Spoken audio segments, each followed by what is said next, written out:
শীতের একটি মজার খাবার ছিমের ঝুরা বা ছিমের ভর্তা। প্রথমে আমরা ছিমগুলোকে ছোটো ছোটো করে কেটে নিব।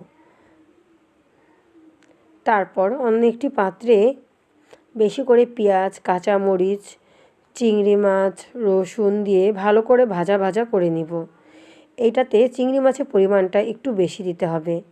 তার মধ্যে লবণ, হলুদ, মরিচের গুঁড়ো সব দিয়ে ভালো মতো কষিয়ে কেটে রাখা সিমগুলো দিয়ে দিতে হবে। সিমগুলো দিয়ে আস্তে আস্তে এটাকে ভাজা ভাজা করে নিতে হবে। প্রয়োজন বোধে সামান্য পরিমাণে পানিও দিয়ে দিতে হবে। এই যে দেখেন সিমটা প্রায় ভর্তার মতো হয়ে যাচ্ছে। তার উপরে কিছুটা ধনেপাতাও দিয়ে দিতে পারেন, যাতে স্বাদটা আরও বেড়ে যাবে।